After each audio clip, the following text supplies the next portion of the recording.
passages we've looked at too, they've talked about how we've been given the earnest of the Spirit. And in those passages where it talks about us being given the earnest of the Spirit, it refers to the fact that we're waiting for that new and Mm-hmm. that glorified body. But the thing where people get confused sometimes is often in the Bible, when something is guaranteed and it cannot be changed, it's often spoken of in the past tense. Um, and so in Romans 4, it talks about how God calls those things that are not as though they are, because God called Abraham a father of many nations before he even had any children. Now, why is that? Because what God said to Abraham there was completely unconditional. It was a promise of God. And so it was okay to do that. And it's the same thing, too, when it comes to us.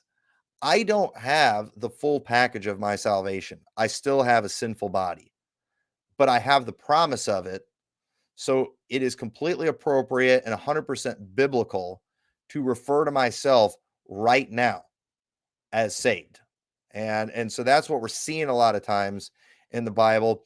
And when it does start talking about what is to come, meaning that new body, a lot of times people kind of take some of the things that are said in there and act like if that's not going on now, you must not be saved, you lost your salvation. They're missing the point of the passage.